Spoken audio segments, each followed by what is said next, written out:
Merci. Imminente assistance, bonjour. Je suis le docteur Boignimbek Bakomi Bernard Baudouin. Je suis membre fondateur de Yenda et je dois vous parler aujourd'hui des ressources humaines en matière de santé en Afrique.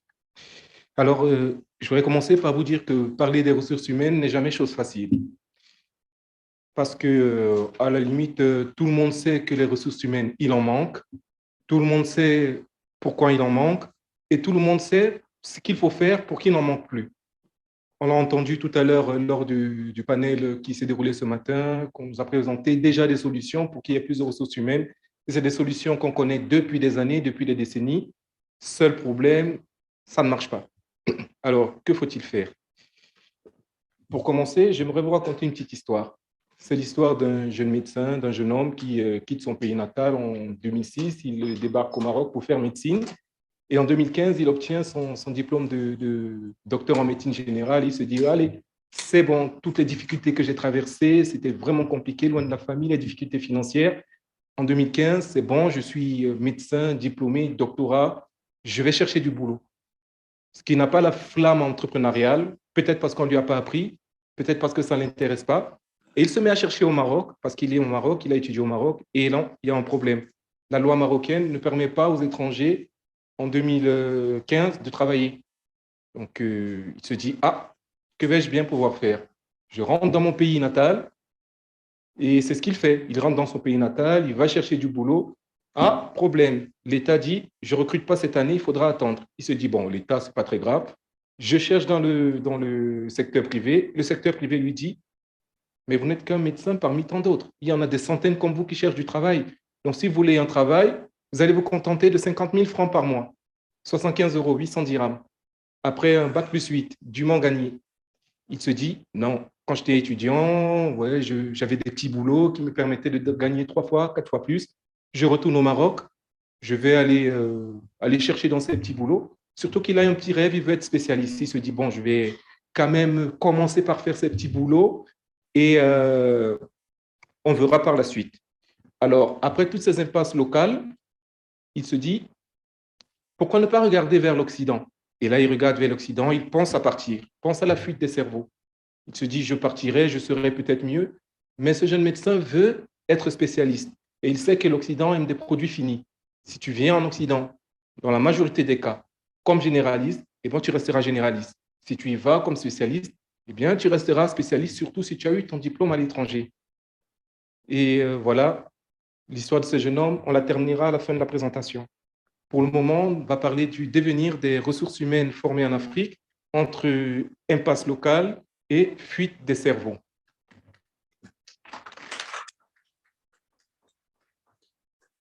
Alors, le docteur Lee Jong-wook, qui était directeur général pardon, de l'OMS entre 2003 et 2006, comme on aimait toujours dire cette phrase lorsqu'on parlait des ressources humaines. Il disait que pour les États, la question la plus importante pour leur pays, c'était la crise des ressources humaines.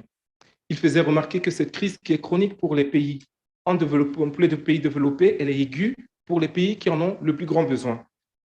Et que le plus grand défi de ces pays, ça serait de trouver comment former et conserver un personnel de santé qui va augmenter les chances de survie de la population.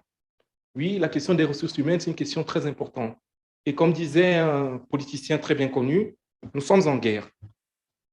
Nous sommes en guerre. C'est une guerre qui, pour le moment, est en train de perdre l'Afrique. Les ressources, pourquoi? Parce que les ressources humaines sont la clé de cette guerre. Cette guerre, elle a des conséquences en perte humaine. On perd des vies humaines à cause de cette guerre des ressources humaines. Il y a 2 fois plus de chances de mourir en Afrique à la naissance que dans le reste du monde. L'espérance de vie en Afrique est de 14 ans inférieure à celle de la moyenne mondiale et, tenez-vous bien, est de 25 ans inférieure à celle des pays de l'OCDE. En Afrique, on a mesuré en 2020 la mortalité des adultes jeunes de moins de 50 ans. En Afrique, elle était de 332 hommes pour 1000 habitants et 281 femmes pour 1000 habitants. La moyenne mondiale, c'est 182 hommes pour 1000 habitants, 121 femmes pour 1000 habitants, et l'OCDE, c'est 80 hommes et 72 femmes pour 1000 habitants. L'Afrique, c'est 332 hommes et en OCDE, c'est 80 hommes qui meurent pour 1000 habitants chaque année. Et ces morts sont surtout dues à des maladies qui sont curables. Alors, en 2013, le continent africain comptait 240 instituts de formation de médecins. On dénombrait à peu près 550 000 médecins africains repartis à travers le monde. Le ratio du continent était de 4,5 médecins pour 10 000 habitants. C'est un ratio un peu trompeur parce que si on regarde un peu plus près, il est de 2,7 pour 10 000 pour l'Afrique subsaharienne et de 11,2 pour 10 000 pour l'Afrique du Nord. Alors, les gouvernements africains se sont dit, voilà, qu'est-ce qu'on peut faire pour régler cette question des ressources humaines? Ils se sont tous tournés vers la formation. Ils se sont dit, plus on forme, plus on aura de personnel. Et en 2020, l'Afrique est passée à 354 établissements de formation de médecins. On a créé plus de 100 institutions de formation de médecins. Et entre 2015 et 2020, l'Afrique a formé plus de 200 000 médecins. C'est une bonne chose. On se dit, voilà, c'est très bien. 200 000 médecins de plus pour aller résoudre les problèmes de l'Afrique. Ce qui fait qu'en 2020, on estimait à 750 000 le nombre de médecins africains au total. Si tous ces médecins travaillaient pour le continent, on serait à peu près un ratio de 7,5 médecins pour 10 000 habitants. Ce n'est pas encore ce que demande l'OMS. L'OMS, c'est 15,3 à peu près, mais ça se rapproche un peu. C'est mieux que le 4,5. Malheureusement, la réalité du continent, elle est tout autre. Alors, sur cette carte, j'ai essayé de vous rassembler, de vous faire avec des couleurs vives, voir ce qui se passe sur le continent. Alors, le nombre de pays en Afrique avec au plus un médecin pour 10 000 habitants est de 28. Seuls 4 pays ont plus de 10 médecins pour 10 000 habitants. La moyenne du continent, elle est de 4,2 pour 10 000 habitants, malgré la formation de plus de 200 000 médecins en près de 5 ans. Cette moyenne, comment expliquer cette différence de ratio? Le premier élément de réponse qu'on a, c'est ce que j'ai appelé les contraintes locales, les impasses locales. Le désolant paradoxe de l'Afrique est que l'Afrique a besoin de médecins et que beaucoup de ces médecins sont au chômage. Ils sont en train de chercher un travail quelconque dans les grandes villes. Beaucoup se reconvertissent. Il y a un quart des médecins camerounais qui sont en train de regarder vers l'agriculture parce qu'ils ne trouvent pas de travail dans le milieu médical. Ils sont en train d'entreprendre, mais ils n'entreprennent pas dans le bon secteur. Les impasses locales touchent aussi les médecins africains formés dans 2 pays du continent. Comme je vous l'ai dit, jusqu'en 2021, en octobre 2021, un médecin étranger formé au Maroc ne pouvait pas travailler au Maroc.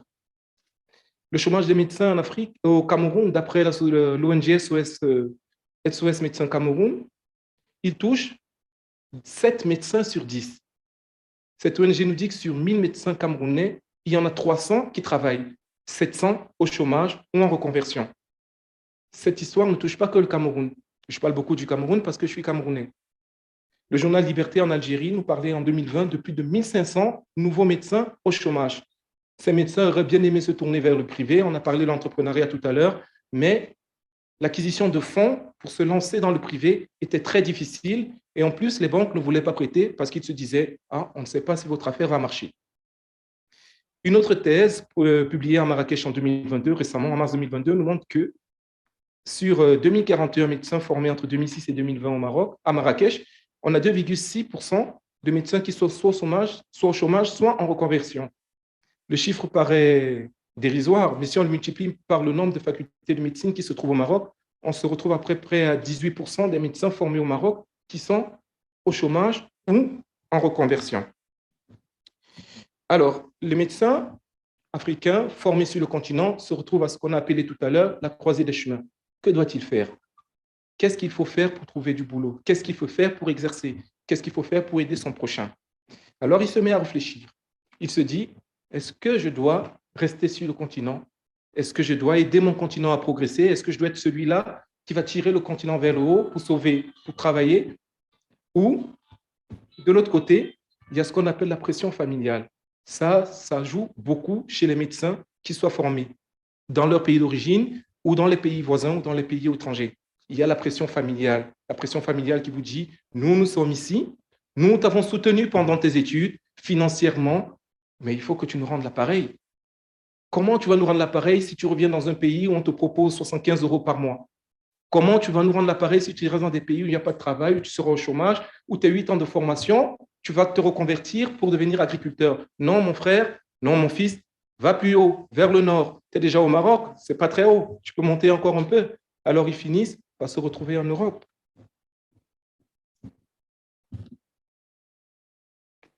On tombe maintenant sur le deuxième chapitre qu'on appelait la suite des cerveaux.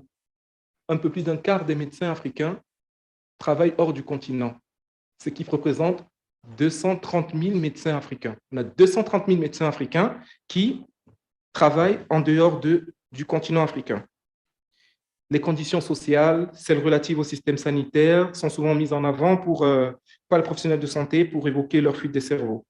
On pointe également du doigt l'environnement de travail, les systèmes de santé, qui ne figurent pas parmi les priorités de nos gouvernements, il faut se le dire. Au Cameroun, je reprends encore l'exemple du Cameroun, un médecin a le même salaire qu'un caporal. Allez savoir pourquoi. Les praticiens, en général, ils dénoncent la négligence de leur situation matérielle et celle constatée au niveau de la construction des hôpitaux, des équipements, ainsi que de la gestion et de l'absence de formation professionnelle. On note aussi les attaques répétées contre le personnel de santé, surtout au niveau des services des urgences, où les médecins ne sont pas en sécurité du tout. Ils se font attaquer, agresser par les familles des patients. Et en plus, la majorité des médecins, on a parlé de ça tout à l'heure, sont contraints d'avoir plusieurs boulots, de travailler dans les structures publiques et d'aller travailler dans des structures privées pour avoir un salaire convenable à la fin du mois. Parfois, on a des médecins qui travaillent 24 heures sur 24 sans pouvoir voir leur famille, juste pour subvenir aux besoins de leur famille, sachant que ces médecins, ils ont pour la plupart 8 ans après le bac. Ils ont étudié 8 ans après le bac. Alors, en plus de ces mauvaises conditions dans les pays de départ, savoir que les pays occidentaux, les pays de l'OCDE, ils nous font rêver. Ils nous font rêver, on ne va pas se voiler la face, ils nous font rêver, ils nous proposent des salaires mirobolants, ils nous proposent des conditions de travail extraordinaires, ils nous proposent des environnements de vie, d'éducation pour nos enfants qui sont incroyables. Et là, les médecins africains se disent, ben, pourquoi pas? Ils ont besoin de moi j'ai besoin de ce qu'ils m'offrent et ils s'en vont. Mais ce qui se passe, c'est que tous ces médecins qui vont dans les pays de l'OCDE, au final, ne travaillent pas dans la médecine. Parce que oui, on vous fait venir, mais il reste des problèmes d'équivalence de diplôme. Comment va-t-on faire? Et là, je suis tombé sur un article qui était à la fois très effrayant, mais qui était aussi très révélateur de ce qui se passe sur le continent. Vous savez, au Canada, il existe un programme de reconversion des médecins étrangers. C'est-à-dire qu'un médecin étranger qui arrive au Canada pour travailler comme médecin, bon, les Canadiens qui n'en veulent pas, ils ne veulent pas le laisser rentrer parce qu'ils ont besoin de main-d'œuvre. Ils ont des programmes de reconversion de médecins étrangers. Et tenez-vous bien, ces programmes, ils englobent 25% des médecins africains qui vont au Canada. Donc, on a 25% des médecins africains qui vont au Canada, qui se reconvertissent soit dans d'autres secteurs de la santé, on a ceux qui deviennent infirmiers, kinésithérapeutes, on en a qui deviennent chauffeurs de taxi. Je ne dis pas que c'est un métier qui n'est pas noble, mais il y a des médecins africains qui deviennent chauffeurs de taxi au Canada. En France, on a entre 10 et 15% des médecins qui se reconvertissent, qui deviennent infirmiers, brancardiers, ambulanciers. Ceux qui essaient de trouver, ou bien qui arrivent à trouver leur voie dans le système français, vous savez, il y a 30% des médecins africains qui vont en France qui ont des statuts précaires. Ils sont faisant fonction d'interne, stagiaires associés. Ce sont des statuts qui ne permettent pas d'avancement, ni d'avancement de salaire, ni d'avancement professionnel. C'est des statuts précaires et très dévalorisants. Croyez-moi, j'ai été stagiaire associé pendant 1 an. Je sais ce que c'est. L'OMS, en 2006, avait déjà essayé de caractériser et de regrouper toutes les raisons qui poussent les médecins à partir. Et la première raison évoquée était celle du salaire, évidemment. Il faut savoir qu'aux États-Unis, un chirurgien est payé en moyenne 216 000 $ par an.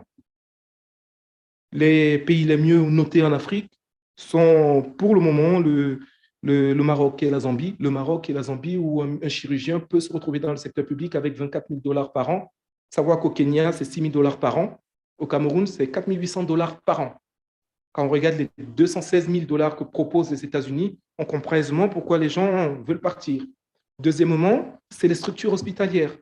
Le meilleur hôpital d'Afrique, c'est un hôpital qui se trouve à Eswatini, l'ancien Swaziland. Il est classé 5803e hôpital du monde. Il est le meilleur en Afrique. Bon, vous imaginez la suite, vous imaginez les autres. Les Africains se disent, pourquoi on a été formés pour travailler dans des structures qui sont pareilles? Ils veulent partir pour aller travailler dans des structures qui sont mieux. Troisième élément, c'est les investissements dans la santé. Les investissements de la santé, ils sont très bas. Ils sont en deçà des normes recommandées par l'OMS. En Afrique, en général, on investit 5% du PIB pour la santé contre 10% dans la moyenne mondiale. Encore plus, la moitié des pays africains a consacré 50 dollars par habitant par an pour la santé, alors que par exemple en Allemagne, c'est 5 000 dollars, aux États-Unis, 6 500 dollars, en France, 4 600 dollars. Donc on comprend que les pays occidentaux investissent dans la santé pour aussi attirer ces forces qui pourraient faire marcher l'Afrique. En plus des raisons classiques, alors celle-là, elle m'a vraiment fait rigoler, il y a des raisons qui sont totalement atypiques. On a le cas, par exemple, de l'Ouganda. L'Ouganda qui a signé, l'Ouganda, je rappelle qu'il y a 0,2 médecins pour 10 000 habitants, même pas un, qui signe un partenariat avec Trinité au Tobago, qui a 4,5 médecins pour 10 000 habitants, pour lui envoyer 300 médecins. 300 médecins. 300 médecins, alors j'ai essayé de regrouper ce que représentaient 300 médecins pour l'Ouganda. Alors, 300 médecins, c'est 4 psychiatres parmi les 11 qui se trouvent en Ouganda. C'est 20 radiologues parmi les 28 qui se trouvent en Ouganda. C'est 15 pédiatres parmi les 92 qu'ils ont. Pour quelle raison? Pour que Trinité et Tobago viennent les aider à exploiter du pétrole. On a l'impression que nos gouvernements ne mesurent pas l'importance du sujet. Alors, on se souvient tous de cette une de Libération qui a choqué presque tous les pays francophones, qui disait qu'il y a plus de médecins en Île-de-France qu'au Bénin. La fuite des cerveaux en médecine touche de façon inégale les pays du continent. Ainsi, on a des pays comme le Maroc qui voient un peu plus d'un tiers de leurs médecins qui se retrouvent à l'étranger. On a entre 30 et 50% pour les pays comme le Ghana ou le Nigeria. Le Nigeria, qui est le pays le plus peuplé d'Afrique, qui compte 35 000 médecins pour une population de 206 millions d'habitants, sachant qu'on a 25 000 médecins nigérians qui travaillent en dehors du Nigeria, principalement aux États-Unis, en Angleterre, en Irlande et en Australie. On a des pays comme le Cameroun et le Bénin qui comptent en moyenne 60% de leurs médecins qui travaillent en dehors du continent. Et on a les pays les plus touchés, c'est le Mozambique et l'Angola, qui ont plus de 70% de leurs médecins qui travaillent à l'étranger, surtout au Brésil et au Portugal. La situation la plus dramatique reste quand même celle de l'Égypte. En 2017, lors du Forum Afrique Santé, je faisais remarquer que l'Égypte avait plus de médecins que le reste du continent, parce qu'ils ont formé beaucoup. Mais aujourd'hui, non, c'est une catastrophe. Les Égyptiens perdent en moyenne 15 000 médecins par an, alors qu'ils n'en forment que 7 000. Aujourd'hui, l'Égypte, qui a au total 213 000 médecins, ils n'en ont que 82 qui travaillent en Égypte, ce qui fait une moyenne, qui sont passés en 2010 de 21 médecins pour 10 000, en 2020 à 8 médecins pour 10 000. Avec l'hémorragie qui continue, la planification et les projections nous parlent d'un médecin pour 10 000 d'ici 2030. Alors, j'ai dit, nous sommes en guerre. Une guerre a des pertes civiles, des pertes environnementales, mais on a aussi des pertes financières qui sont très importantes. Les pertes financières pour l'Afrique s'élèvent à près de 12,8 milliards de dollars par an. Ça veut dire quoi? L'argent investi par les Africains pour former les médecins représente 12,8 milliards de dollars. Et qui gagne cet argent? C'est les pays qui récupèrent les médecins. On trouve que les pays de l'OCDE, eux, ils vont récupérer près de 4,6 milliards de dollars qui ne perdront pas dans la formation des médecins. Pour exemple, la Grande-Bretagne gagne 2,7 milliards de dollars par an en ne formant pas les médecins qu'elle emploie. Les États-Unis, 846 milliards de dollars. Quelle solution? Qu'est-ce qu'on peut faire? Alors, il faut savoir qu'il y a des programmes, il y a des pays qui essaient de faire des choses pour garder leurs médecins. Il existe plusieurs programmes, notamment le programme Umasanzu 2022 au Rwanda. C'est un programme qui dit que les jeunes médecins qui vont commencer leur formation à l'université de Kigali en 2022 signeront un accord avec le ministère de la Santé Et une fois leur diplôme obtenu, ils travailleront pendant 6 à 9 ans dans le pays d'origine et le ministère s'engage à les embaucher. Ça nous rappelle quelque chose, nous qui vivons au Maroc. C'est ce qu'on appelait le programme au niveau du résidanat, les contractuels et le bénévole. C'est le programme des contractuels. Mais il faut faire attention avec ce type de programme. Pourquoi? Parce que forcer les médecins à rester, mais en n'investissant pas dans la santé, en n'investissant pas dans les infrastructures, il va se produire ça. 1000 médecins marocains qui démissionnent collectivement parce qu'ils ne peuvent plus. Ils ont été obligés de travailler pour l'État, mais ils ne peuvent plus travailler dans des conditions qui les dévalorisent. Donc, on gagnerait aussi, au lieu de seulement fidéliser les médecins, à mettre en place des structures et des programmes qui permettraient à ces médecins de rester dans les pays d'origine. Deuxièmement, il y a le Maroc aussi, qui a mis en place ce qu'on appelle l'indice 509. Pour les Marocains, c'est facile, ils le connaissent tous, mais pour vous, je vais vous expliquer. L'indice 509, c'est un indice on va dire, salarié qui permet aux médecins d'avoir un salaire équivalent à celui d'un doctorat. Ça veut dire que les salaires des médecins marocains seront augmentés entre 360 et 390 euros par mois à partir de 2023. Donc, ça résoudrait, on va dire, un peu déjà la question des salaires des médecins. Deuxièmement, j'ai tenu à le mettre, c'est la loi 3321, cette loi qui permet aux étrangers de pouvoir travailler au Maroc. Enfin, des étrangers formés au Maroc pourront avoir accès au marché du travail marocain, ce qui n'était pas possible avant octobre 2021. Il faut savoir que cette loi, même si elle est, on va dire, à ses débuts, elle a encore quelques limites. Qu'en est-il du secteur privé? Pour le moment, ces médecins sont poussés vers le secteur privé, qui, on va dire, n'a pas vraiment besoin d'eux, au détriment du secteur public qui a plus besoin d'eux. Mais aujourd'hui, il est très difficile pour un médecin étranger formé au Maroc d'avoir accès au secteur public. Alors, mais il est quand même à noter que l'Afrique du Nord possède plus de médecins que l'Afrique subsaharienne et qu'une loi pareille va forcément drainer les médecins de l'Afrique au sud du Sahara. Mais on va se réjouir parce qu'au final, il reste quand même sur le continent africain ces médecins. Alors, on a aussi l'exemple entre l'île Maurice et le Botswana qui ont signé ce qu'on appelle l'accord de migration circulaire. Il faut savoir que l'île Maurice est le pays d'Afrique qui compte le plus de médecins pour 10 000 habitants. 25 médecins pour 10 000 habitants, beaucoup mieux que le Canada, par exemple, qui a 22 médecins pour 10 000 habitants. Ce surplus de médecins-là, l'île Maurice se propose de le renvoyer vers des pays africains. Le premier pays qui en a bénéficié, c'est le Botswana en 2015, par cet accord qu'ils ont appelé l'accord de migration circulaire, où des médecins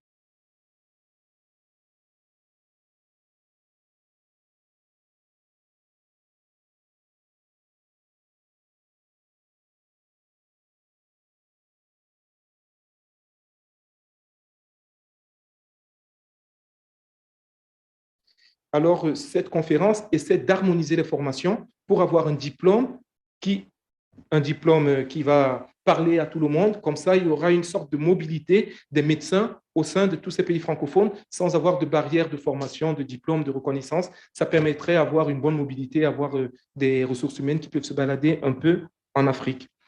Mais on voit qu'il y a des initiatives qui sont en train d'être faites pour retenir les ressources humaines, mais pour l'instant, ce qui se passe est très dangereux. Ça, c'est des captures d'écran de groupes Facebook, les réseaux sociaux, qui incitent les médecins ou bien qui proposent aux médecins des formations à l'étranger. Et ces groupes comptent plus de 100 000 abonnés. C'est-à-dire, c'est des médecins africains qui sont en train de prévoir de partir vers l'OCDE. Et en plus, l'ONG Médecins d'Afrique nous rappelait que 2 tiers des médecins d'Afrique de l'Ouest et 70% des médecins d'Afrique centrale sont en train d'envisager de quitter leur pays. Je vous remercie pour votre attention.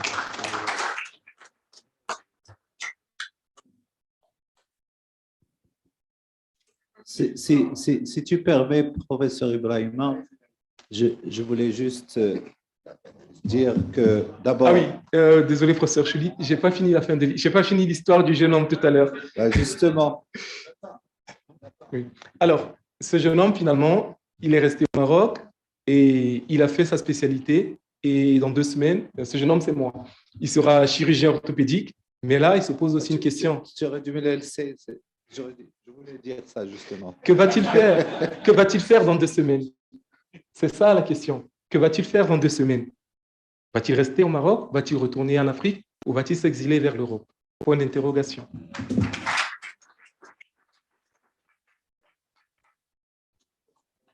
D'abord, Bernard, il est fondateur de Yenda avec Gédéon et il est le secrétaire général de Yenda. Et vous avez vu, en fait, l'orientation rapide qu'on a donnée au sein de notre association, c'est-à-dire travailler sur des chantiers stratégiques quand même. Et Bernard, tu te rappelles, Issakha, dès la deuxième édition d'Afrique Santé, on s'est mis vraiment sur ce champ stratégique des ressources humaines. Et là, vraiment, en 2, 3 ans, donc, il a vraiment développé ce créneau sur ces cartes. Et là, c'est vraiment des études qu'on a développées au sein de Yenda. Bernard, aujourd'hui, Dieu merci, c'est un orthopédiste confirmé. Et comme il vous l'a dit, d'ailleurs, on n'arrête pas de discuter, moi et lui, sur où s'installer, comment, etc. Il a bien sûr sa petite famille et tout. Il aimerait rester à Marrakech. Bon, voilà. Et ça vous montre l'exemple typique de voilà un jeune Camerounais donc, qui est venu à Marrakech, qui est formé à Marrakech. Et après, il a passé l'année dernière donc en France, le confinement, sa femme qui est restée ici avec le petit. Bon, exact. Bon, tout ça, personnellement, je vis avec eux. Donc, mais ça me fait vraiment plaisir. Voilà les réalités des ressources humaines en Afrique. D'accord? Mais justement, on aimerait quand même, à travers ce diagnostic, ne pas s'arrêter à ce niveau-là, mais justement dans le panel de demain sur les solutions innovantes, on aimerait quand même dégager les véritables pistes qu'on aimerait rédiger éventuellement pour les gouvernements africains. Ça, c'est très important. On ne s'arrête pas sur le diagnostic établi avec des cartes et tout, etc. Mais il faut qu'on aille plus loin quand même sur les véritables pistes de solutions. Merci beaucoup. Sous vos applaudissements, félicitations au docteur Bernard. Donc, au-delà donc, de cette présentation qui est riche en expérience et en données probantes, alors ce que ça nous inspire, c'est que faudrait-il faire donc, pour retenir les ressources humaines pour la santé. Et donc, eh bien, nous allons laisser la parole au docteur Wafa Farhad Agoumi pour justement nous en tenir de cette question en nous parlant de la formation dans les nouveaux métiers de la santé, l'espoir africain. Docteur, vous avez la parole. Merci. Je pense qu'il est technicien. Alors bon, moi j'étais ravie de vous écouter parce que c'est une présentation poignante qui m'a énormément touchée. D'ailleurs, j'ai eu les larmes aux yeux quand je vous ai écouté. Et c'est une réalité, enfin, vous avez vraiment illustré une réalité africaine qui fait mal, et surtout dans un forum comme celui-là, qui devrait être porteur d'espoir. Donc, c'est... Pardon. C'est moi.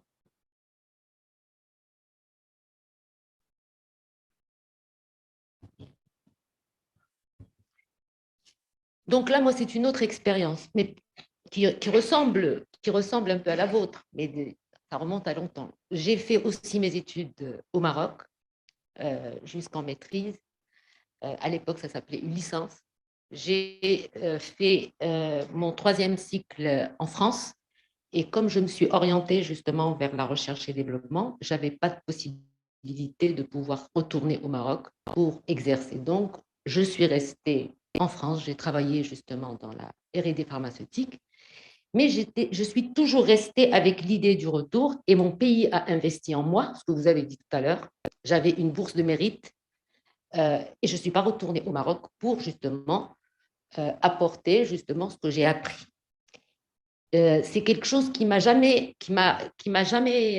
permis de rester sur place. J'étais toujours en mouvement et avec l'idée de retourner.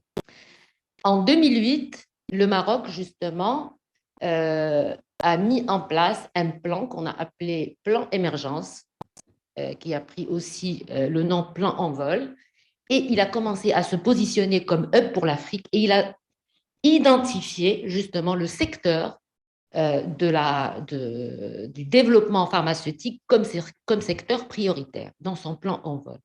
Et ben, à partir de là, je me suis dit, ben, c'est là où il faudrait j'aille m'investir. J'ai démissionné d'un poste de directeur de recherche avec une position globale dans une multinationale, première européenne. Je n'ai jamais travaillé avec l'Afrique, je n'ai jamais travaillé dans mon pays d'origine, même si j'avais essayé de mettre en place des essais cliniques justement pour faire participer le Maroc, la Tunisie, l'Algérie. Il y avait un certain nombre de pays qui ont participé, que j'ai fait participer à des essais internationaux, mais en temps, bien sûr, la recherche, elle est ailleurs, elle n'est pas. Mais on a fait participer le Maroc depuis les années 90. J'ai été confrontée à des problématiques de réglementation. Et bien sûr, pour moi, c'était le moment de venir, puisque le Maroc a fini par identifier et il se positionne comme hub pour l'Afrique. Je me suis dit, c'est le moment, il faut aller former les compétences pour qu'on puisse participer justement à ce développement, parce que l'Afrique a besoin de nous. Et j'ai pris le risque, sur le plan personnel, j'ai laissé mes enfants à l'université, je suis sortie de chez moi et je suis venue créer cet établissement, qui est un établissement que j'ai appelé exprès ingénierie de la santé et management de projet. Tout à l'heure, Madame nous a présenté la planification et j'étais ravie de voir qu'il y a eu une circulaire qui s'appelle projet médical, parce que maintenant, il faut passer à une étape supérieure. On n'est plus dans la planification, il faut vraiment le management de projet de manière dynamique pour vraiment planifier et modifier, faire du prévisionnel et du réel pour pouvoir lisser les ressources, les mutualiser, etc. Et c'est un outil, on doit tous l'apprendre partout. Alors bon, vous m'avez obligé à parler de moi, je ne voulais pas le faire, je ne voulais pas commencer ma présentation comme ça, mais voilà. Donc, malgré le départ, il y a eu le retour quand même. Alors, donc voilà, je vais vous parler un peu du contexte général que tout le monde connaît, de la problématique de la formation, quelques recommandations et des ouvertures. Alors, bien sûr, l'industrie pharmaceutique, elle est cruellement insuffisante en Afrique, avec bien sûr certaines disparités entre pays, on va le voir un petit peu. Un nombre insuffisant de professionnels de santé avec des formations insuffisantes et du medical brain drain qui vient d'être bien développé par monsieur, et je ne vais pas le développer, mais c'est le contexte. Une évolution démographique, et bien sûr, on est face à des progrès scientifiques importants sur le plan technologique, et que ce soit les nouvelles technologies comme sur le plan scientifique et technique. Mais bien sûr, on est face à un déséquilibre qui est extrêmement croissant au niveau des dépenses. Et bien sûr, là encore, même les pays où il y a le développement qui investissent s'orientent aujourd'hui vers ce qu'on appelle les pays émergents pour diminuer. Justement, c'est aussi une opportunité pour nous. L'Afrique aussi, elle est face à un double fardeau. Bien sûr, les maladies classiques infectieuses qu'on pourrait bien sûr guérir, et il y a aussi les maladies dites de civilisation ou les maladies non transmissibles, qui sont le cancer, le diabète, l'hypertension, l'obésité. Et bien sûr, aujourd'hui, on sait qu'on est face à ces problématiques qu'on doit absolument juguler en plus des maladies infectieuses. Donc, on est mal et on a nos médecins qui partent ailleurs. Et bien sûr, la couverture sociale, elle est totalement insuffisante partout dans nos pays. On commence à voir, nous, on est sur un projet actuellement de couverture médicale universelle. Et là encore, je dis merci Covid-19. Pour moi, cette crise, elle a été salvatrice par rapport à un certain nombre de projets qui sont des projets de survie. Alors, l'Afrique importe 99% de ses vaccins et 94% de ses médicaments. Cet état de fait doit obligatoirement changer. Le continent doit développer ses propres industries pharmaceutiques, biotechnologiques et médicales pour faciliter un accès équitable à des produits sûrs et de qualité. Ce n'est pas moi qui le dis, moi je l'espère depuis longtemps, et j'ai investi de ma personne pour faire passer ces messages et pouvoir justement y participer. C'est la présidente de la Commission européenne, Ursula von der Leyen, au G20 en 2021. Donc déjà, si bien sûr, au niveau des pays de l'OCDE, commencent à reconnaître que l'Afrique doit obligatoirement développer sa propre industrie, Ben, je pense que maintenant, il faut qu'on passe à l'action. C'est ce que le professeur Choulik, je n'ai pas remercié parce que, excusez-moi, il m'a tellement pris à la gorge par sa présentation que je ne sais pas comment le remercier de nous avoir réunis autour de ce forum pour pouvoir parler librement et pouvoir échanger pour sortir vraiment avec des actions. Parce que c'est vrai qu'il faut qu'on sorte des généralités et il faut sortir avec des projets et passer à l'action. Je crois que c'est la priorité des priorités de ce forum. Alors, les problématiques par rapport à ce que nous cite et ce que dit Madame la Présidente de la Commission européenne, on a plusieurs problématiques qui entravent ce secteur sur toute la chaîne de valeur. Vous le savez tous, faiblesse d'investissement dans la recherche et développement pharmaceutique dans la région. Et sans recherche et développement, on ne peut pas développer ce secteur. Plus de 90% des intrants pour la fabrication pharmaceutique locale sont importés, ce qu'on appelle les API, les ingrédients pharmaceutiques et les excipients. Et ils sont fabriqués ailleurs, et parce que pour une question d'économie d'échelle, parce qu'on n'est pas compétitif, ce n'est pas parce qu'on ne sait pas faire, mais on n'est pas compétitif. Et ça, il faut pouvoir le devenir. On verra au niveau des recommandations. La pénurie de main-d'œuvre qualifiée, c'est vrai, c'est un défi majeur en termes de ressources humaines.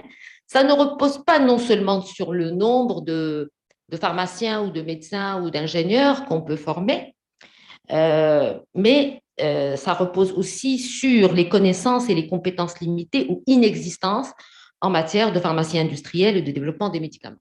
Et ça, bien sûr, on ne peut pas, sur le plan académique, former des gens sur le plan théorique sans avoir appliqué réellement le développement du médicament.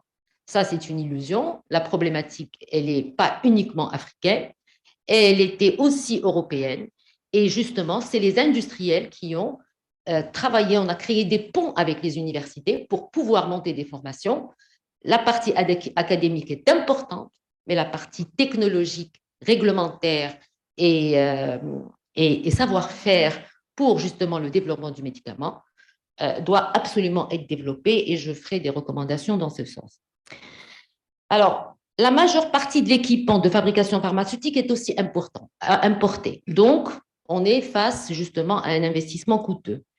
Il faudrait aussi qu'on trouve des moyens d'investissement dans ce type d'équipement ou mutualiser, parce que parfois, dans des unités de production, on peut trouver de très belles machines allemandes ou japonaises ou chinoises aujourd'hui, mais qui ne fonctionnent pas sur les 3x8. Ils fonctionnent peut-être 6 heures, donc il faut mutualiser les ressources, même matérielles, si on veut vraiment avoir une industrie pharmaceutique qui se respecte. Manque d'harmonisation de la réglementation des médicaments au niveau régional. Chacun sa réglementation. Et là, aujourd'hui, on a l'AMA et je ne sais pas si M. Sidibé est toujours pas avec nous. Il vient de sortir. Heureusement, je pense qu'il a fait un travail très important en très peu de temps.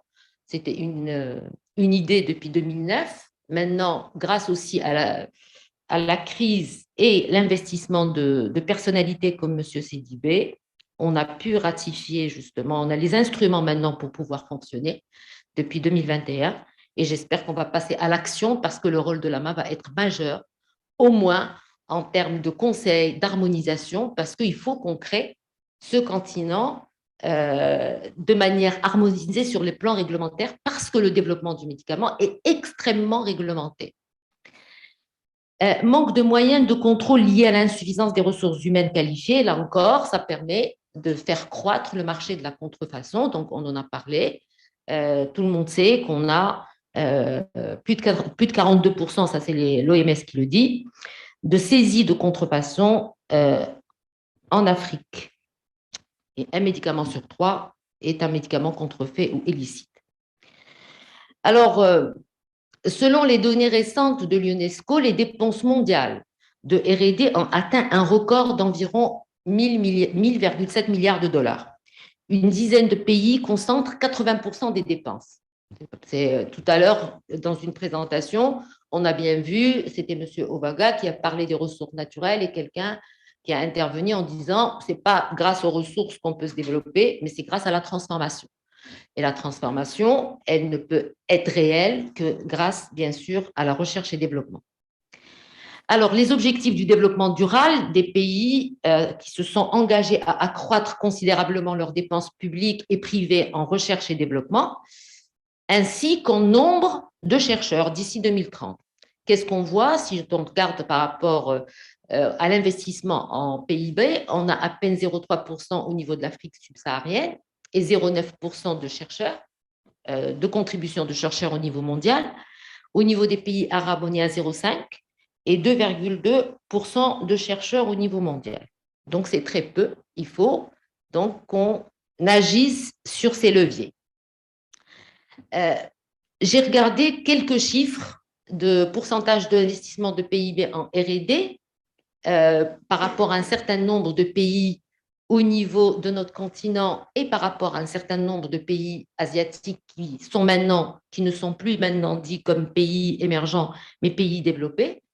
Donc, la Corée investit 4,1% de son PIB en recherche et développement. La Chine, 2%, avec 6 826 chercheurs pour 1 million d'habitants. Et la Chine et la Corée orientent de manière très importante leurs investissements, que ce soit public comme privé, surtout dans les entreprises privées, par rapport au développement pharmaceutique et aux aux technologies de l'information. Donc, ce n'est pas un secret. On sait là où il faut qu'on investisse, nous aussi. Et parce que c'est une question. Et les deux sont liés de toutes les manières. Parce que même le numérique est très important, que ce soit pour les systèmes de santé comme pour le développement du médicament, les deux. Et quand on regarde au niveau des autres pays du continent, j'ai pris quelques pays. Au plus haut, bien sûr, c'est l'Afrique du Sud qui investit 0,8, et après le Maroc, le Gabon, etc. Donc, vous voyez bien qu'on est loin des objectifs des ODD pour le développement durable, et il va falloir vraiment qu'on investisse dans ce sens. Ici, je vous ai pris quelques investissements toujours de R&D pharmaceutique des plus grandes sociétés pharmaceutiques du secteur. Là, c'est vraiment pas les États, mais c'est les entreprises. Johnson & Johnson investit 12,2 milliards de dollars, 14,8% de son chiffre d'affaires. Ça, c'est des données de 2020. Roche, 6,5 milliards de dollars, 24,1% de son chiffre d'affaires. Novartis, 9 milliards, 18,5%. Merck, 13,6 milliards. Et Pfizer, 9,4 milliards de dollars, 22% de son chiffre d'affaires. Tout à l'heure, Dr Ovaga, il a bien dit qu'il faut vraiment qu'on investisse et qu'on investisse en fonction de la performance. Et pour moi, investir en fonction de la performance, c'est réinjecter justement le chiffre d'affaires dans la R&D pharmaceutique si on veut réellement améliorer nos systèmes. Ce n'est pas uniquement répartir les bénéfices entre les actionnaires, mais une entreprise qui veut durer et qui veut réellement se projeter sur les 20 prochaines années, si elle n'investit pas en R&D, elle finit par mourir. D'accord? Donc, si on veut réellement être performant, il faut réinvestir et là, c'est des montants qui sont très, très importants en termes d'investissement en R&D, et ce sont des industriels qui sont gérés par des conseils d'administration, qui ont des actionnaires, qui recherchent évidemment les bénéfices, mais ils savent très bien que c'est un investissement durable et à long terme et qui rapporte gros. Et pour ça, je vais vous donner l'exemple de la Chine, justement. Entre 2013 et 2017, dans l'industrie pharmaceutique, ils sont passés de 0,6 à 40 milliards d'investissements. Il y avait entre 29 et 74 fonds qui ont participé, et il y a eu le retour sur investissement 10 fois plus. Les 40 milliards se sont vus récompensés par 478 deals. Donc, je pense que l'investissement en recherche et développement est fondamental, et il est aussi extrêmement lucratif. Sinon, l'industrie pharmaceutique n'investirait pas. L'industrie pharmaceutique qui gagne et qui développe et qui qui se trouvent en Occident n'investiraient pas autant en recherche et développement. D'accord. Alors voilà, faible investissement en R&D pharmaceutique. Les industries pharmaceutiques locales investissent très peu, contrairement aux pays où l'industrie est développée. La plupart des industries locales que nous avons, ce sont soit des filiales d'entreprises étrangères, soit des entreprises qui fonctionnent dans des accords de licence. Dans les deux cas, les besoins en R&D de ces industries sont satisfaits ailleurs, en Occident. Parfois, ils nous font participer, très peu, à des essais cliniques sur des problématiques qui n'existent pas ou parce qu'ils ont besoin de patients naïfs parfois. D'accord? Donc, il va falloir bien sûr qu'on prenne conscience de ces problématiques et qu'on investisse en fonction de notre contexte et en fonction de nos besoins et de nos maladies et l'état d'avancée des maladies. Monsieur l'a bien dit par rapport au désert médical et par rapport au fait que beaucoup de médecins partent ailleurs. Donc, la sévérité de la maladie avec laquelle les patients arrivent en consultation n'est pas du tout la même de la sévérité de maladie des pays de l'OCDE sur lesquels les développements de ces médicaments ont été réalisés. Donc, on doit aussi développer les médicaments en fonction de nos propres réalités. La plupart des autres industries locales ne disposent pas de ressources suffisantes pour répondre à leurs propres besoins en matière de R&D. Ils n'ont pas soit les ressources financières, soit les ressources compétentes pour réaliser justement ces activités. Alors, ici, je vous ai fait une toute petite comparaison par rapport à la production, par rapport à la fabrication pharmaceutique. On sait très bien que l'Afrique, ça a été aussi dit tout à l'heure, abrite 17,2% de la population mondiale en 2020, mais seulement 3% de la production pharmaceutique mondiale. Et 25% des malades de la planète sont des Africains. Les exportations africaines de médicaments ont augmenté. Ils sont passés de 0,2 milliards de dollars en 1998 à 1,4 milliard de dollars en 2018. Bien sûr, on a progressé, mais la balance commerciale, elle reste toujours en défaveur de l'Afrique avec un différentiel de 18,6 milliards. Donc, c'est un véritable manque à gagner pour les industries locales. Il faut y aller pour investir dans la production.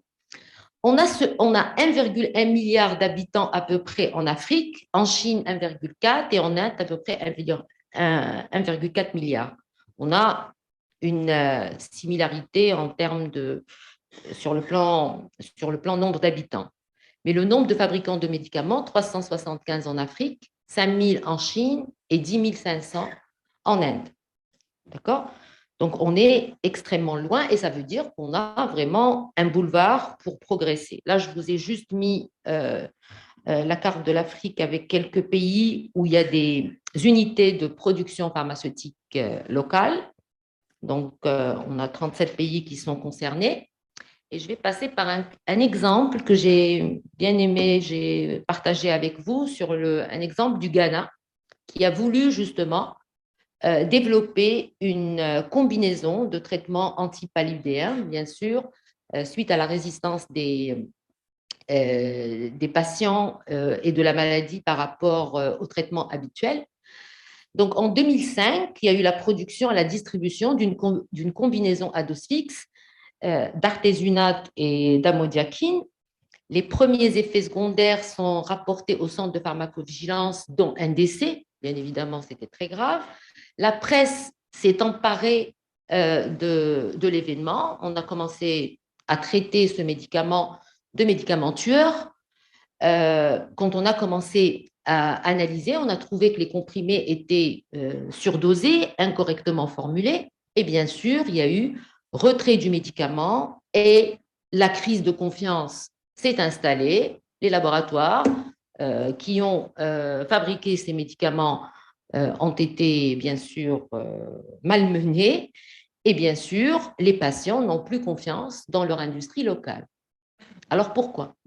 Évidemment, l'évaluation avait été faite à minima parce que c'était 2 médicaments déjà autorisés par le passé et qui avaient déjà été évalués correctement. Seulement, l'association n'a pas été évaluée comme ça devrait l'être. par manque justement de connaissances et d'exigences sur le plan réglementaire. Il n'y a pas eu d'essai clinique pour évaluer justement l'efficacité et la tolérance de cette combinaison. Pourquoi il n'y a pas eu d'essai clinique? Manque de ressources financières, manque de professionnels de santé. Il n'y a pas de spécialistes du développement du médicament, tels que les responsables du développement clinique, les attachés de recherche clinique, les data managers, les biostatisticiens, etc., par justement du fait qu'il y a une faible offre de formation dans ces métiers, parce que c'est des métiers qui ne sont pas connus, qui sont méconnus. Manque de budget pour la réalisation des essais. Les industriels aussi ghanéens ne disposaient pas non plus de compétences affinées en termes de pharmacie industrielle et bien sûr pour avoir une formulation adéquate pour ce type de médicament. Donc là encore, on est face à une problématique de ressources humaines. Alors, et là, j'essaie d'apporter un petit peu ma pierre à l'édifice par rapport à la formation pour ces nouveaux métiers, mais que pour la partie, justement, pour la chaîne de valeur industrie pharmaceutique, pas pour les autres. On sait bien que les métiers de l'industrie pharmaceutique ont connu une évolution importante depuis les années 50 à aujourd'hui, que ce soit dans les produits qui sont issus de la chimie, comme les produits biotechnologiques ou les biomatériaux, ou même pour les cosmétiques. Là aussi, on a des exigences réglementaires qui sont de plus en plus importantes.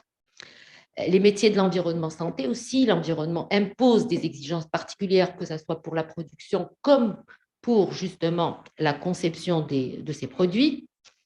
Et par rapport à tous ces paramètres, on a besoin évidemment de ressources hautement qualifiées et immédiatement opérationnelles.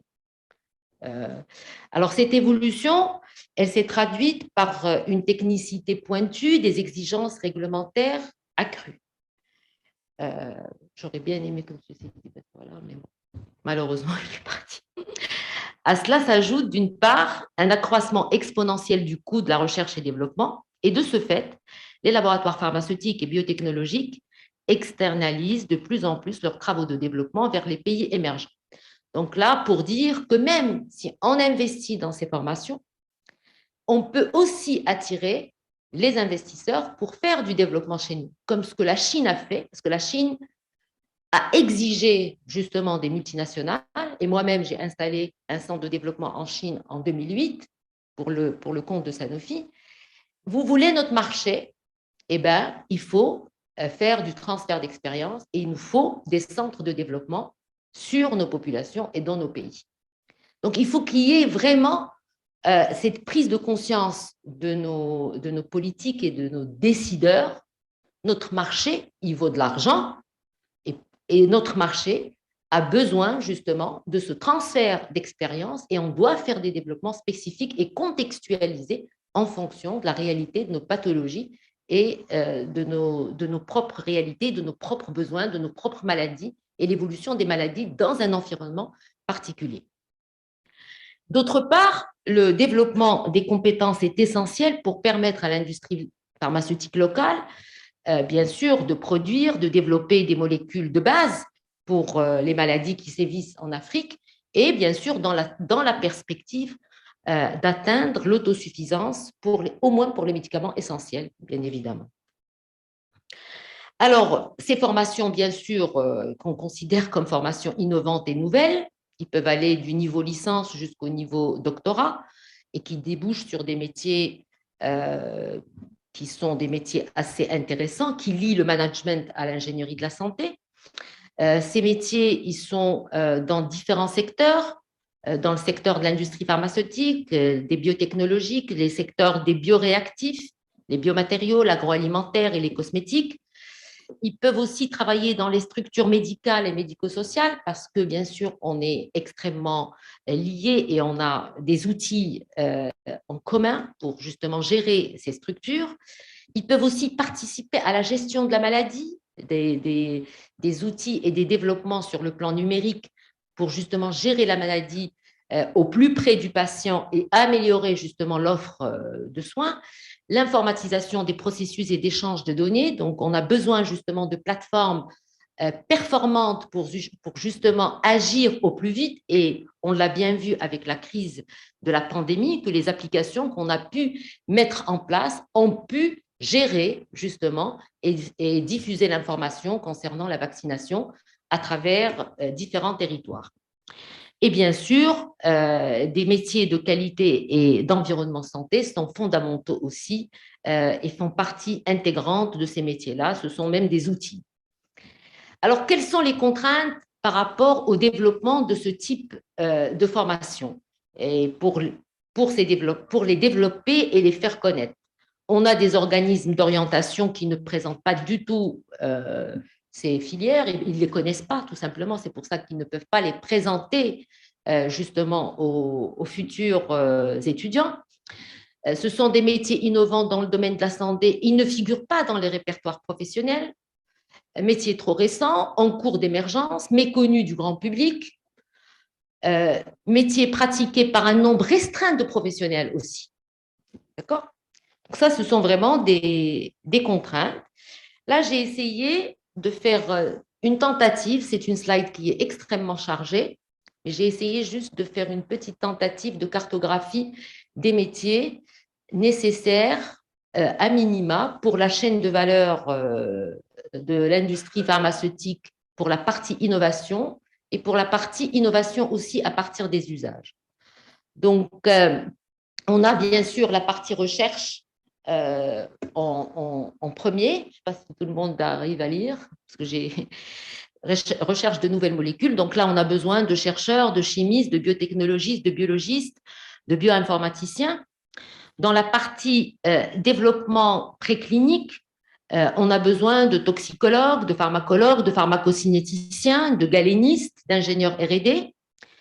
Au niveau de la partie développement clinique, pour la partie pré-marketing, avant l'autorisation de mise sur le marché, on a besoin, bien sûr, de médecins investigateurs, de responsables du développement clinique, de coordinateurs d'essais cliniques, d'attachés de recherche clinique, de data managers, de biostatisticiens, de qualiticiens, de responsables de pharmacovigilance pré-marketing, de réglementaires. Au niveau de la soumission, pour l'AMM, on a besoin, bien sûr, des chargés d'affaires réglementaires et des responsables qualité, sécurité, santé, environnement, qui participent aussi à la construction des dossiers précliniques et cliniques.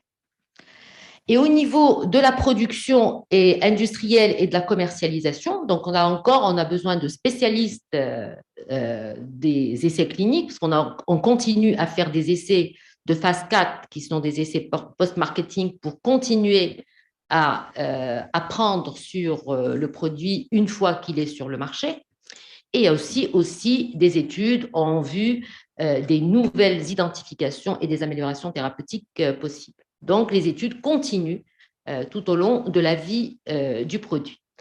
Et on a bien sûr besoin d'autres fonctions comme les responsables de production qui vont s'occuper de la production pharmaceutique, du contrôle qualité, du conditionnement, des responsables d'assurance qualité, des métrologues, des métiers de la maintenance, de l'appareillage de production. Et ces métiers de la maintenance sont valables pour les hôpitaux comme pour l'industrie pharmaceutique, des métiers de marketing pharmaceutique comme l'information médicale, la promotion, les chefs de produits, les métiers de vente et d'export, des spécialistes des études de pharmacoéconomie, des responsables des études de marché, les responsables de transparence et de prix, des spécialistes du suivi de pharmacovigilance.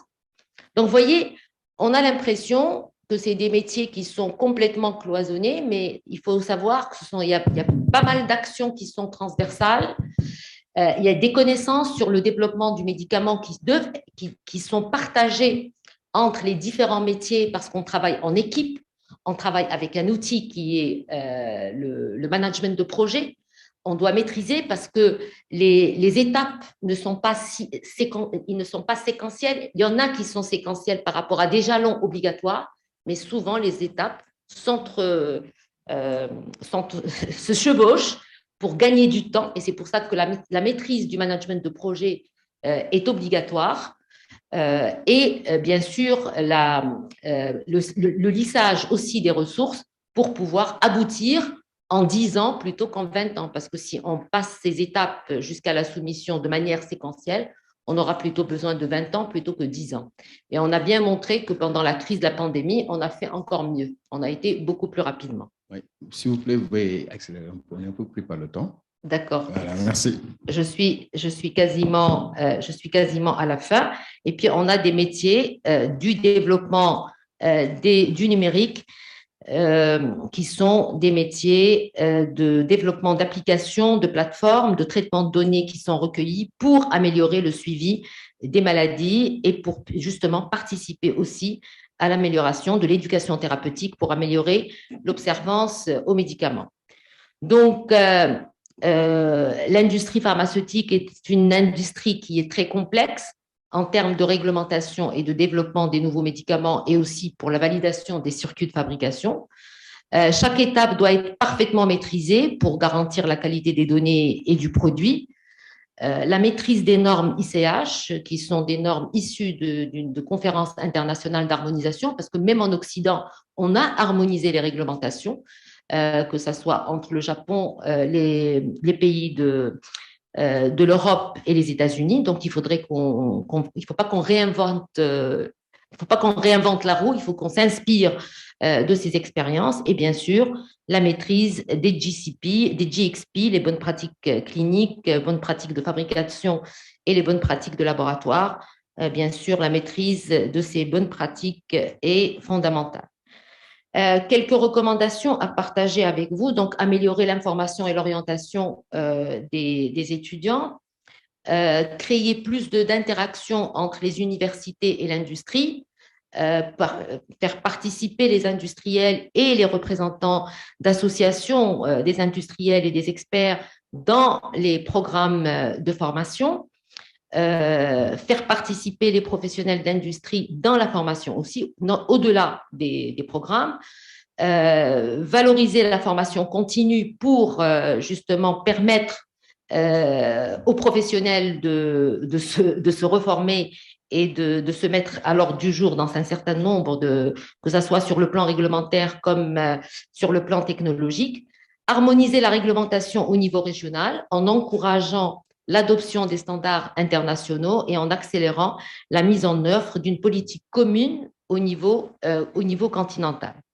Le financement, incitation bien sûr financière pour les instituts de formation qui offrent des formations prioritaires au niveau régional, soit par des subventions publiques ou privées, par des crédits d'impôt, des bourses aux étudiants, incitation fiscale pour les industriels qui investissent dans la recherche pharmaceutique.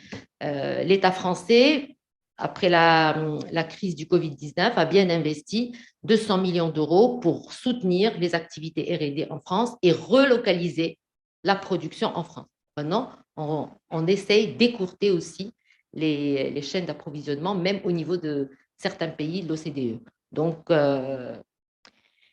voilà, peut-être j'étais un peu longue, mais renforcement du capital humain africain, promouvoir les approches centrées sur l'entrepreneuriat des jeunes, encourager la créativité et l'innovation à tous les niveaux d'éducation, encourager la mobilité interuniversitaire en Afrique, encourager les coopérations entre les établissements d'enseignement supérieur de différents pays et différentes régions du continent et investir toujours dans la formation continue aussi, renforcer la reconnaissance, comme il a dit, la reconnaissance des diplômes pour permettre justement cette mobilité interpays, élargir la couverture médicale, l'investissement, créer des pôles d'excellence par région pour ne pas répéter la même chose ailleurs et pouvoir mutualiser nos efforts.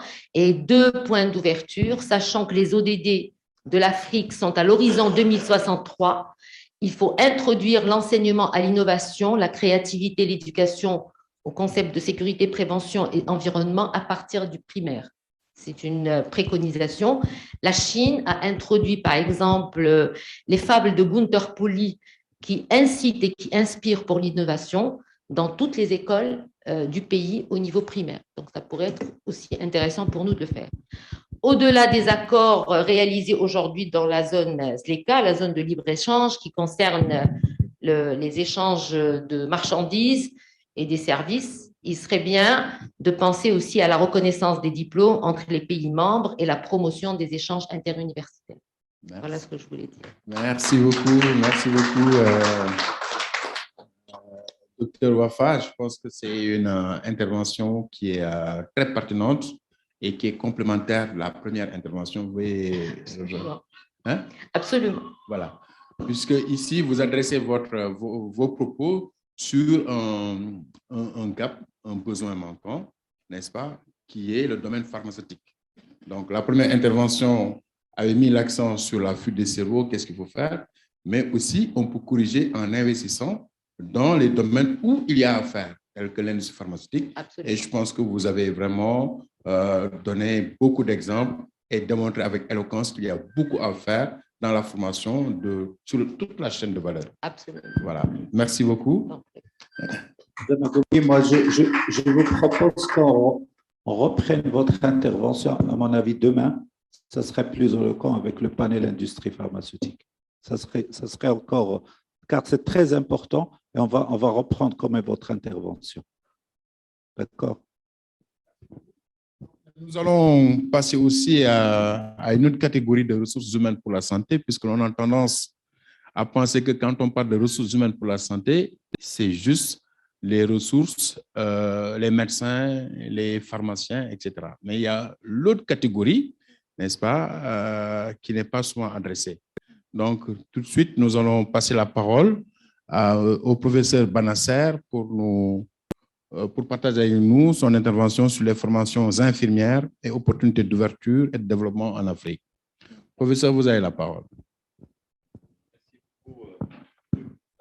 En attendant que le technicien ne prépare voilà, la présentation, permettez-moi tout d'abord d'exprimer mon plaisir d'être à ce forum. Et j'en profite pour remercier les organisateurs, professeur Chely et toutes, bien sûr, les partenaires et toutes les personnes et institutions ayant participé à l'organisation de cet événement.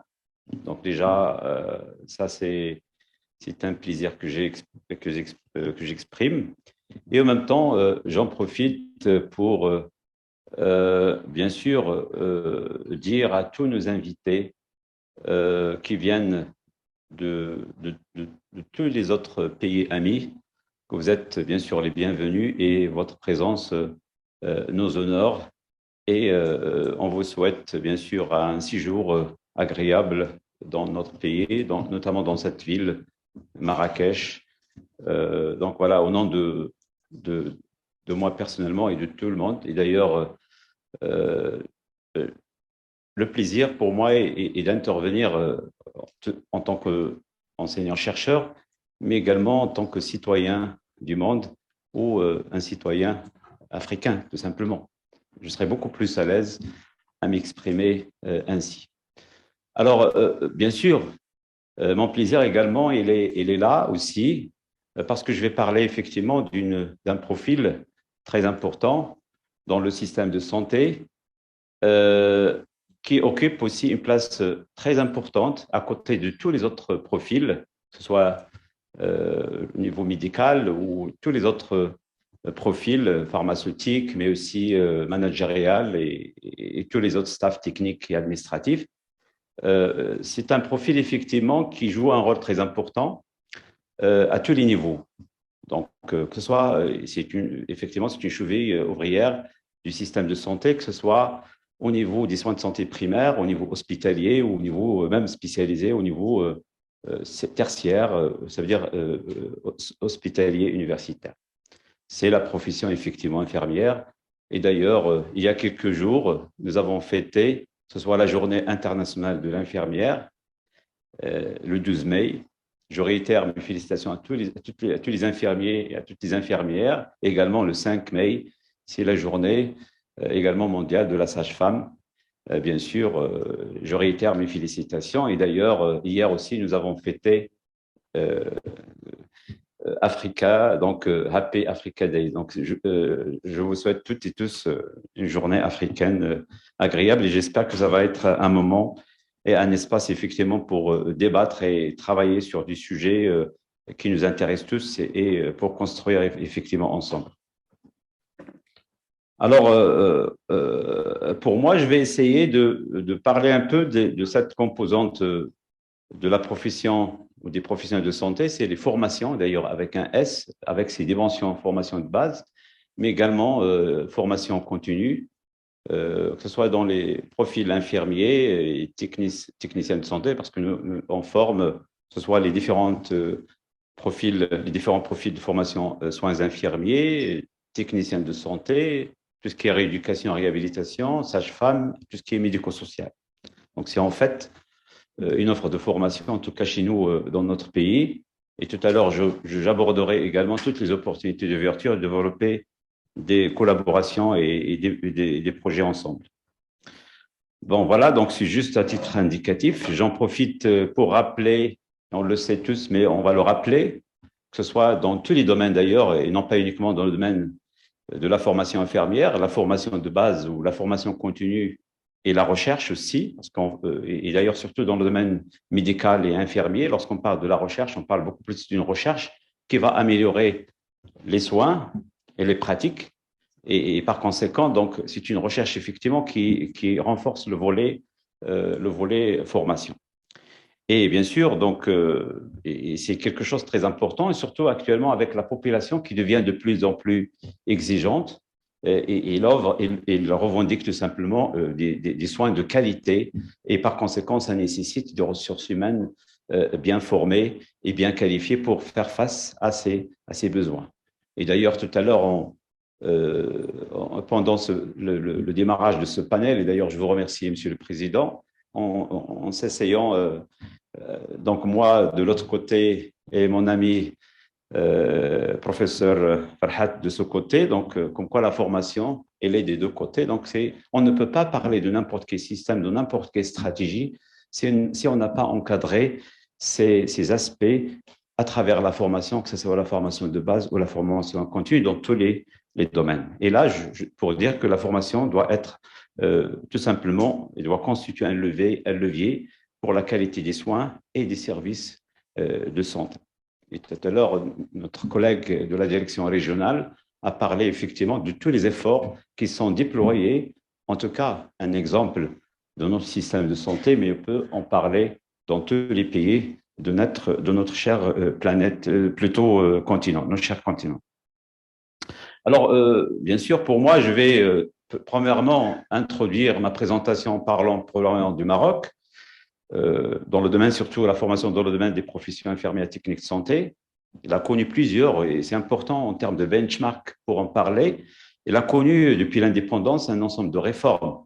Et d'ailleurs, en général, ces réformes de formation, ils coïncident souvent, oui, ils se chevauchent en général également avec un ensemble de chantiers de réforme de nos systèmes de santé. Et d'ailleurs, aujourd'hui, on travaille sur toute une refonte du système de santé, surtout avec ce processus de généralisation et de la couverture médicale et surtout de la protection sociale. Il y a plusieurs années, et d'ailleurs, au départ, par exemple, 1963, la mise en place du cursus de formation du personnel infirmier, et d'ailleurs, il y a des dates qu'on peut introduire même avant ça.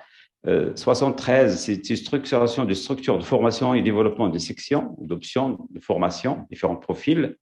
Ensuite, 93, c'était un peu, parce qu'il y avait plusieurs écoles, et ensuite nous avons rassemblé un peu toutes ces écoles dans ce qu'on appelait à l'époque, en 93 déjà, c'est des instituts de formation aux carrières de santé en tant qu'institut de formation des cadres à l'époque.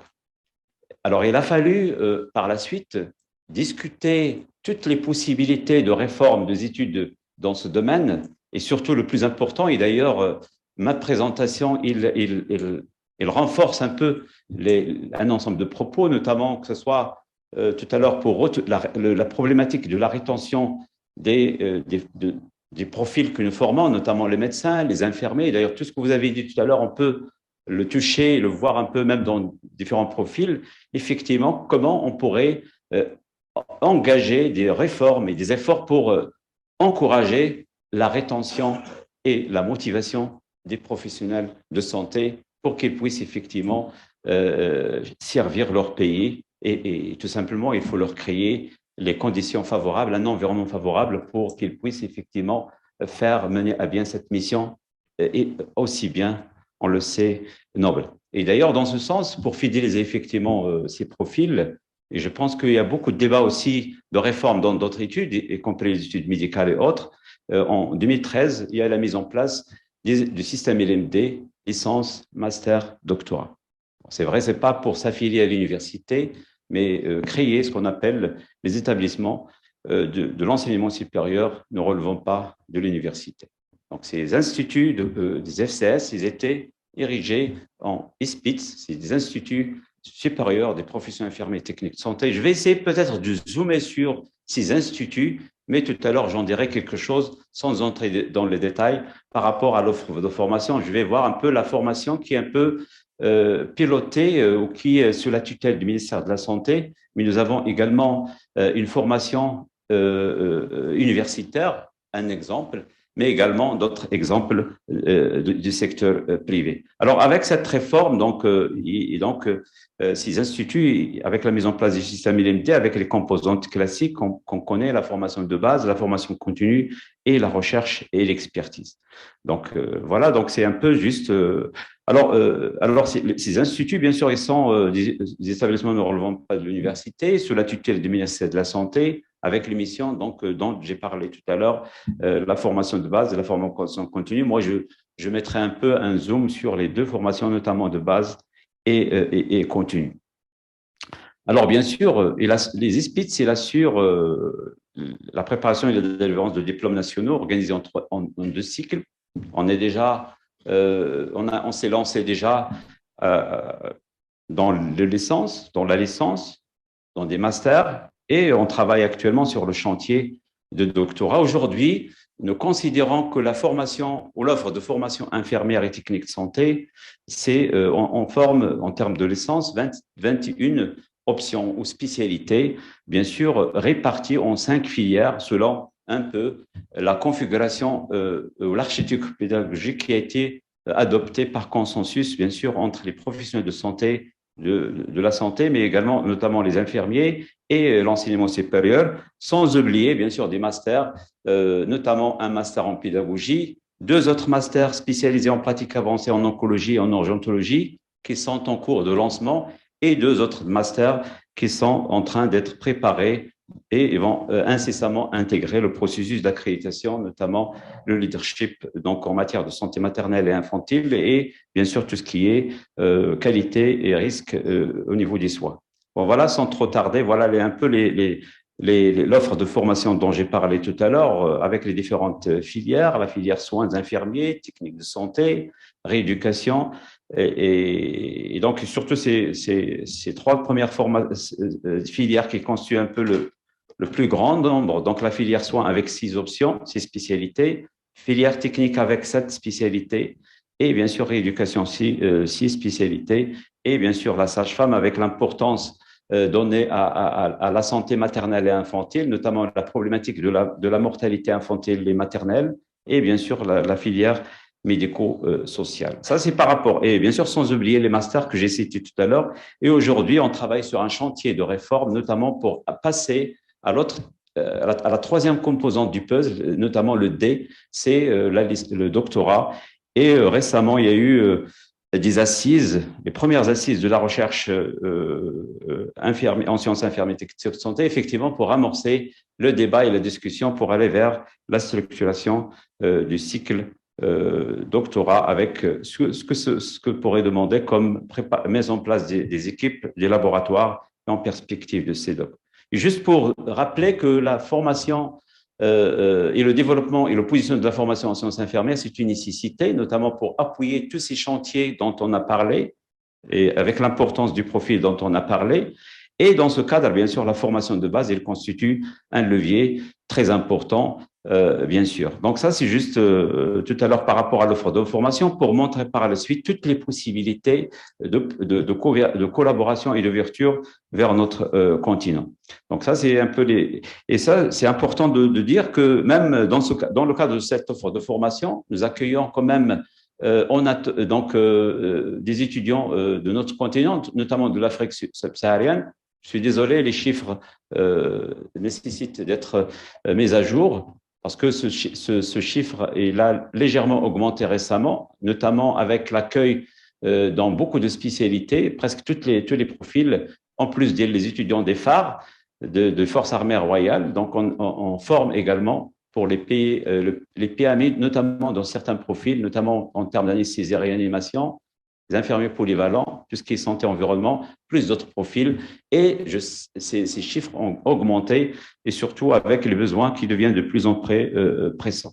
Alors, bien sûr, ceci nous montre qu'en quoi il y a beaucoup d'opportunités d'ouverture, bien sûr, en Afrique, notamment en matière d'accueil des étudiants, mais également tout ce qui pourrait valoriser toutes les opportunités de collaboration et de partenariat. Je rappelle qu'il y a beaucoup d'initiatives en termes d'accueil de beaucoup d'instituts africains dans notre pays, sans oublier tout l'accompagnement fait par notre pays en termes de développement de l'offre de formation au niveau de ce pays, le développement et accréditation du programme de formation, entre autres, sans oublier les volets, notamment assistance et échange. Et je pense que ce genre de forum, c'est également des opportunités pour effectivement développer un système de réseau. Donc, c'est un système de réseautage pour effectivement changer et échanger une bonne pratique. Ça, c'est par rapport à la formation continue. Concernant la formation de base, par rapport à la formation continue, il y a aussi beaucoup d'opportunités à faire, sachant que il y a beaucoup d'évolutions actuellement. On l'a senti tout à l'heure dans les différentes présentations. D'ailleurs, dans la présentation de Dr Farhat, d'ailleurs, je vous remercie, vous m'avez replongé dans aussi ma spécialité en termes de recherche et développement dans le domaine pharmaceutique. Effectivement, il y a un besoin pour mettre à jour les connaissances, parce qu'il y a les technologies qui évoluent, les pratiques qui évoluent. Nous avons besoin d'accompagner la formation de base, non pas seulement comme un levier de motivation, certes c'est le cas, mais également pour être toujours tout simplement au service de la population pour satisfaire ses besoins, et bien sûr. Alors, ça, j'en profite avant de parler de toutes les opportunités de formation continue. D'ailleurs, il ne me reste pas beaucoup de choses, Monsieur le Président, donc juste pour vous rassurer.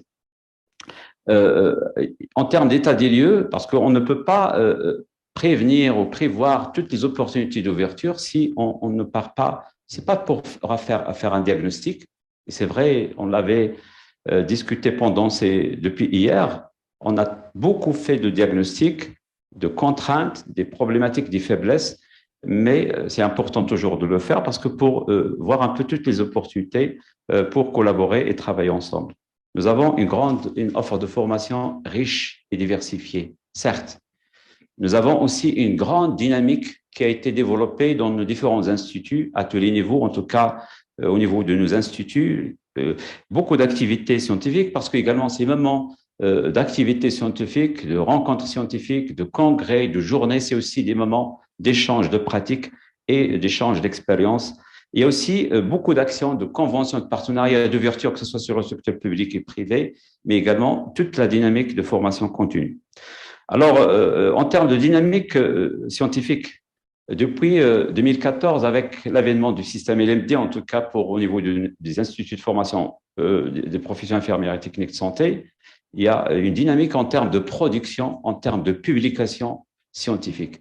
Aujourd'hui, c'est le chiffre qui a été présenté pendant les assises. Actuellement, on est à un chiffre qui dépasse les 600 publications dans le domaine des sciences infirmières, même si on n'a pas encore des structures de recherche. Nous avons également organisé plus d'une 200 activités et événements scientifiques, et d'ailleurs tout à l'heure j'en parlerai d'un rapidement, mais sans oublier un ensemble d'activités dans la dynamique de formation continue, beaucoup de projets de recherche aussi, plus d'une cinquantaine, et la Covid, elle était une opportunité effectivement pour travailler sur des projets de recherche et faire aboutir une production scientifique qui vise également à l'apparition et aussi des opportunités de visibilité de ces établissements.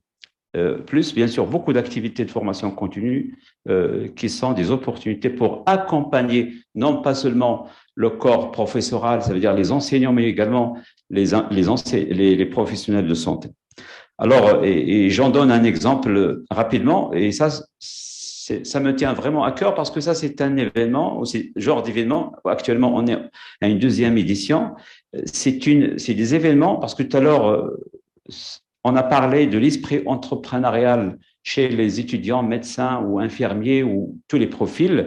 Et beaucoup d'écoles d'ingénieurs travaillent sur cette composante. En tout cas, ça, c'est des événements, c'est des cycles de conférences que nous avons intitulés Initiative aux étudiants. Ça veut dire développer l'esprit critique, l'esprit d'analyse et l'implication et la participation des étudiants, des futurs professionnels de santé dans les événements et en même temps, et nous avons travaillé sur les technologies biomédicales, innovation et application.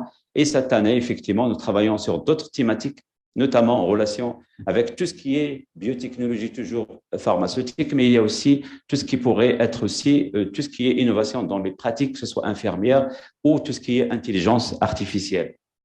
Et je l'ai écouté ce matin aussi parce que la jeunesse, elle est aussi rapide et ils s'intéressent à des thématiques qui les intéressent, mais qui améliorent bien sûr leur profil.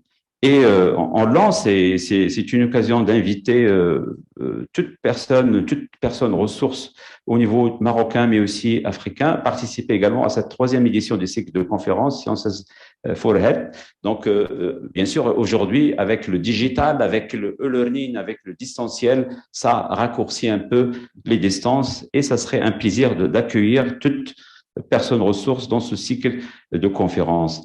Rapidement, en termes d'opportunités de formation, pour faire avancer la pratique infirmière, il faut s'investir premièrement dans la formation continue. Oui, développement de formation continue, bien sûr, qui va affecter la qualité des soins infirmiers, qui va améliorer l'état de santé des parents, mais aussi, et c'est très important, tout ce qui pourrait améliorer la qualité et de raisonnement et de leadership clinique, bien sûr, infirmier. Et nous avons là beaucoup d'opportunités, beaucoup de dynamique. Et ça c'est quelque chose, sincèrement, qui me fait très plaisir parce que nous avons une grande dynamique dans les différents professionnels de santé, que ce soit infirmiers et autres, obtention de doctorat, inscription aux études doctorales, mais également la production scientifique et le travail sur des projets. L'ouverture et développement, c'est toujours ce qui pourrait développer et transférer l'expertise en se confirmant, bien sûr, comme dans le domaine de la formation, parce que c'est et là, je parle toujours le volet recherche, pratique infirmière et technique de santé, mais travailler également tout ce qui pourrait permettre la mise en place des stratégies de formation basées sur l'ingénierie de la formation. Et là, il y a beaucoup de domaines sur lesquels nous devons ensemble travailler, déjà par rapport aux axes et domaines de formation sur lequel, qui répond à nos priorités, qui répond à nos besoins. Et je pense que, et là je parle avec toutes les expériences que nous avons avec un ensemble de pays, que ce soit le Gabon, le Sénégal, le Djibouti, le Soudan, beaucoup de pays avec qui nous avons beaucoup travaillé, échangé d'expertise, d'accompagnement de l'enseignement et de la recherche à travers la formation des enseignants, tout ce qui est un ensemble de domaines sur lesquels il va falloir travailler ensemble. L'accompagnement du milieu clinique, aujourd'hui, nous considérons que la formation et les instituts de formation et l'université doivent contribuer à l'accompagnement du milieu clinique et du milieu hospitalier, notamment la formation à la carte, pointue, et dans des domaines pratiques. Aujourd'hui, les pratiques avancées, sans oublier le côté gestion des risques et la qualité des soins, l'éducation thérapeutique, entre autres, donc, et les soins critiques. Ça veut dire un institut, un établissement universitaire de formation, et d'ailleurs ce carrefour, cet espace, ça veut dire l'université, les établissements de formation doivent s'ouvrir sur les besoins du milieu, et si hospitalier, mais aussi socio-économique. Un troisième domaine, la compréhension des systèmes de santé, et ça a un peu rejoint, et c'est un projet qui me tient vraiment, moi, personnellement, à cœur, c'est l'accompagnement du système de santé à travers l'accompagnement dans les professionnels de santé, dans la préparation des examens d'aptitude professionnelle, parce que c'est très important. Donc, on est cette année à la 5e édition de formation dans ce domaine. La formation et l'accompagnement du système, aujourd'hui, notre système opère une refonte et il va falloir effectivement accompagner par la formation cette refonte. Voilà, donc et les modèles de formation peuvent être soit des formations particulières, des diplômes d'université, d'établissement, des CU, des masters, formation continue, entre autres.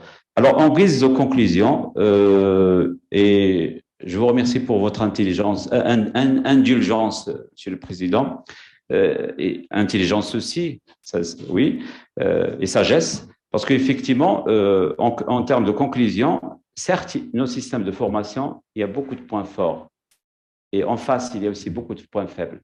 Il y a beaucoup d'opportunités, oui, il y a beaucoup de menaces tout à l'heure, mais ces menaces, on peut les transformer en opportunités. Et d'ailleurs, aujourd'hui, même ce duel, discussion privée-publique, et d'ailleurs, c'est le cas aussi dans le domaine de la santé, d'ailleurs, dans le domaine des sciences infirmières et techniques de santé. Et je pense qu'il faut transformer ces menaces, ces occasions, ces opportunités, sous forme de projets communs. Et aujourd'hui, nous avons le choix.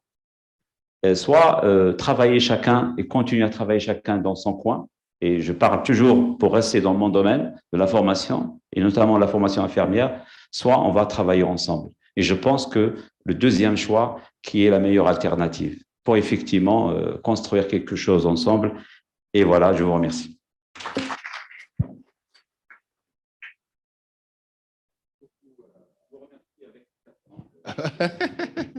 Merci beaucoup, professeur. Je pense que c'est une belle intervention qui nous permet donc de terminer les interventions attendues dans le cadre de ce panel. Et donc, nous vous remercions. Nous savons que souvent, intervenir en dernière position, c'est un peu désavantageux, mais vous avez su mettre l'essentiel. Et on a l'avantage pour moi, c'est parce que c'est en même temps la cerise sur le gâteau. Excellent. Alors, voilà. Donc, vous voulez… Moi, ce que j'aimerais vous proposer, si vous permettez, on va continuer sur l'autre panel. Et les choses sont tellement liées. Non, c'est important, s'il vous plaît, car, s'il vous plaît, vous allez patienter avec moi et après, on va déjeuner. Et en fait, on a les 2 tables rondes cet après-midi et on a largement de temps. Les tables rondes, c'est vraiment un espace de débat. Et en fait, toutes ces problématiques qu'on a évoquées, que ce soit la gouvernance, la formation, etc. Donc, en fait, on va les débattre. On n'aura que 4 interventions dans le deuxième panel. Donc, je préfère, si vous permettez quand même, qu'on enchaîne, on va manger et on revient, s'il vous plaît. Car là, vraiment, on était très indulgents, on a laissé le temps à chacun, mais il y a quand même l'autre panel. Alors, permettez-moi, s'il vous plaît, on enchaîne avec les autres interventions et on a largement le temps cet après-midi. Ça va être vraiment un après-midi de débat sur des problématiques qui se regroupent parfaitement. Merci beaucoup. Voilà donc… Merci beaucoup, professeur Chouli. Je voudrais aussi dire que j'arrive presque au terme de mon mandat. Parce que vous comprenez que je vais devoir certainement… Voilà. Oui. Et donc, je voudrais vraiment exprimer encore toute ma gratitude. Je trouve que c'est un forum réussi, puisqu'on a eu droit à des interventions de qualité. Et je pense que le public a aussi énormément participé.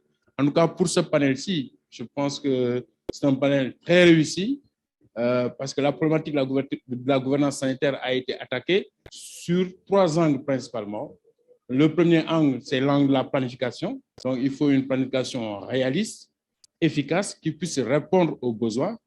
Et pourquoi pas essayer de changer la façon de faire, justement comme il l'a théorisé, avec le design thinking qui repose sur ces 6 piliers. La gouvernance aussi a été attaquée sous l'angle du management, puisque comme vous le savez, gouverner, c'est prévoir, mais aussi il faut se rapprocher des populations. Et donc, je pense que ça a été une belle illustration donc, de son exemple de décentralisation de la gouvernance avec l'exemple de la direction régionale de la santé, n'est-ce pas, et de la protection sociale. Mais on ne peut pas gouverner aussi sans des ressources humaines de qualité, puisque quelqu'un l'a dit, pour avoir des soins de qualité, il faut du personnel compétent, il faut du personnel formé.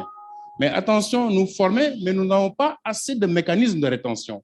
Ce qui fait que souvent, alors, on a une fuite des cerveaux vers l'étranger.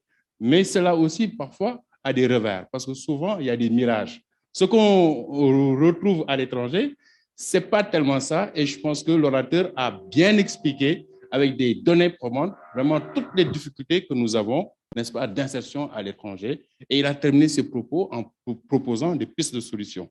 Mais aussi, il faut savoir qu'il y a des besoins non satisfaits qui sont là. C'est pour cela, l'autre oratrice a mis l'accent sur le secteur pharmaceutique, qui est encore un secteur qui demande à être beaucoup plus investigué, à faire la promotion de la formation sur toute la chaîne de valeur.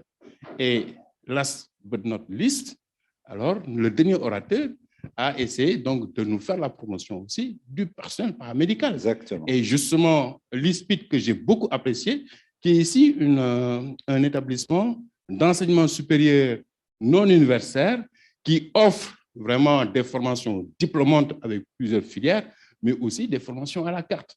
Et ça aussi, je pense que c'est une belle expérience. J'ai été obligé de faire juste cette synthèse parce que je ne vais pas revenir. Merci beaucoup pour cette synthèse.